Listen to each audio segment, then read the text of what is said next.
name is Daniel Voss. I was the flight engineer on the Astronaut orbital mission. 6 months in low Earth orbit. Routine maintenance. Telemetry analysis. System repairs. The kind of mission people forget about 2 days after the launch, until the day we came home. There were 3 of us on Astronaut. Commander Elena Ward, payload specialist Marcus Vale, and me. The reentry was rough but within expected range. The capsule hit the Pacific hard. Recovery teams reached us in less than 11 minutes. When they opened the hatch, I was the only one alive. That was the official version. Elena was gone. Marcus was gone.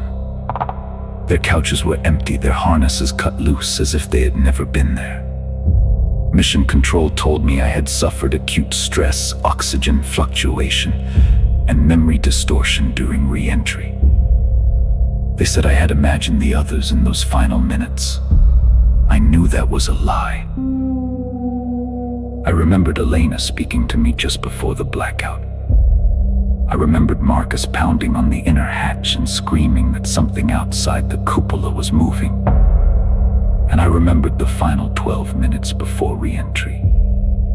12 minutes the agency later erased from every official recording. At first, they treated me like a survivor. Medical scans, psychological interviews, isolation, soft voices, careful smiles. Then they sent me home. My apartment looked normal. My street looked normal. The city sounded normal. But by the second night, I knew something was wrong. My reflection moved a fraction too late. The air in my apartment smelled faintly metallic like the inside of the station. And every digital clock I passed froze for 1 second at 02:14. The exact time our capsule had undocked. I told myself it was trauma. Then, 48 hours after splashdown, the same capsule fell from the sky again.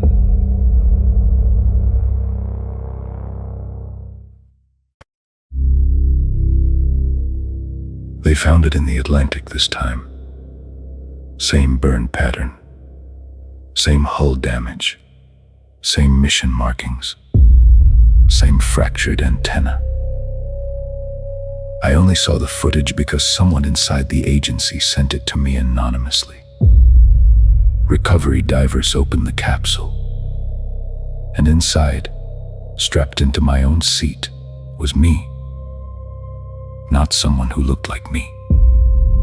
Me. Same scar above the eyebrow.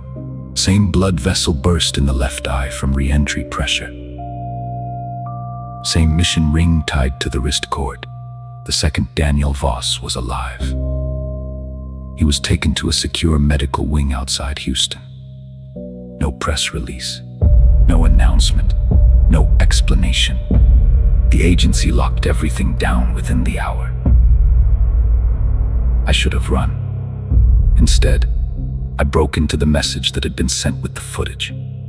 There was only one sentence. He remembers the last 12 minutes.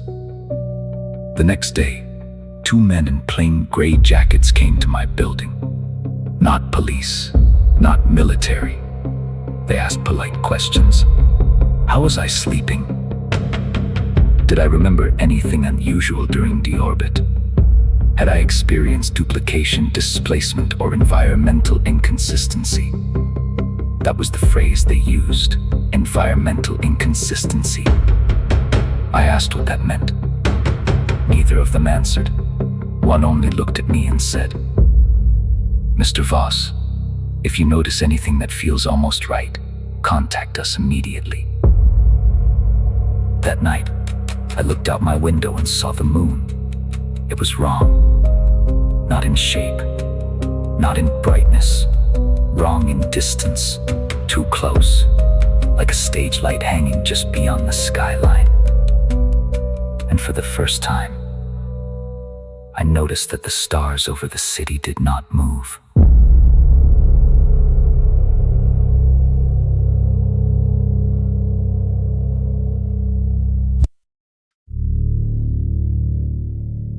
I contacted the person who sent the footage. She worked in Mission Archive Control. Her name was Naomi Kessler. We met in an underground parking garage at 3 a.m. She brought a tablet, a hard drive, and a printout of a telemetry log that had been manually removed from the mission record. The deleted window lasted 11 minutes and 53 seconds. Naomi told me something else. The second capsule had not appeared on radar until 6 seconds before impact. No descent arc, no tracked reentry. It was simply there, as if it had been dropped into the sky. She showed me a frame from the final onboard station camera before Astronaut began deorbit sequence. It was a reflection shot from the cupola glass. Elena was visible. Marcus was visible. And behind me, in the glass, there was another Daniel Voss, standing in the module where no one had been standing. I felt my stomach drop. Naomi said the agency believed the station had crossed through a gravitational anomaly. That was the official scientific term. Unofficially, people inside called it a mirror passage. Something had looked back, and maybe something had come through. I asked which one of us they believed was real. Naomi did not answer right away. Then she said, "The one in custody knew details you were never supposed to forget." That was when I understood. I was not being protected. I was being observed.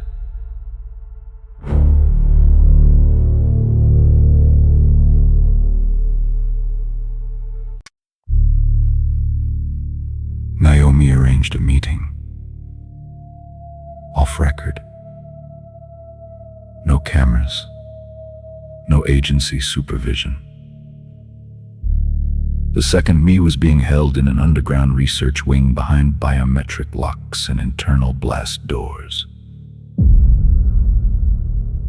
When they brought him into the room, I thought I was prepared.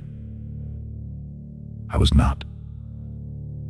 Looking at him was like looking into a memory that had learned to breathe by itself. He looked exhausted.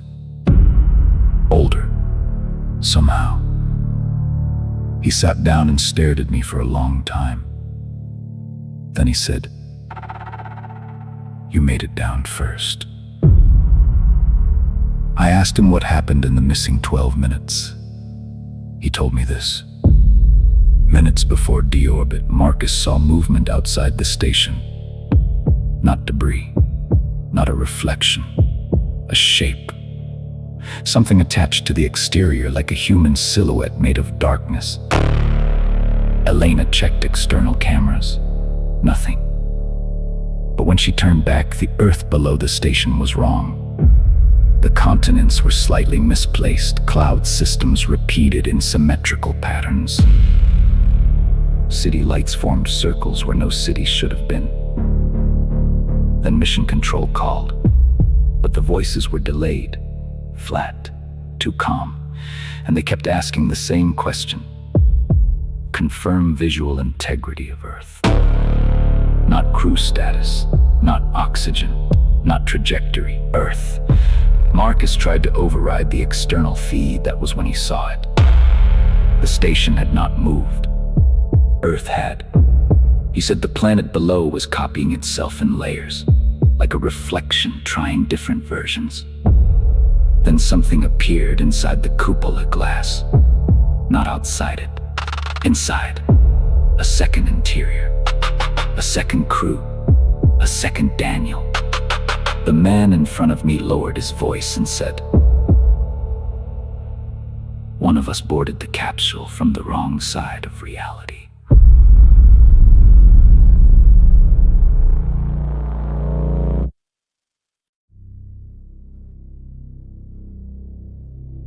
asked him the only question that mattered. Which one of us is real? He looked at me for a long time. Then he said, I remember Earth before it changed. I wanted to dismiss him. I wanted to call him a copy, a fracture, a hallucination wearing my face. But then he asked me what color the front door of my apartment building had been before the mission. I opened my mouth and could not answer. He asked what song my mother used to hum while cooking. I could not answer that either. Then he asked me one final question. What do you see when you look out your window at night? I whispered, the moon. He shook his head. No, you see the version they built for you. Naomi got me out before security returned. I went home and stood by the window until dawn. No birds, no planes, no shifting clouds. The sky was perfect. Too perfect. That evening, I found something on my kitchen table. A folded recovery checklist from Astronaut. I had never brought one home. One line was circled. Confirm visual integrity of Earth. Below it, in my own handwriting, were 5 words. First one, return to imitation. I don't know which Daniel Voss I am, but I know this. If I came back first, then I did not come back from orbit. And if the other man remembers the real Earth, then somewhere above us, or below us, or behind whatever this world really is, the real home is still waiting, or already gone.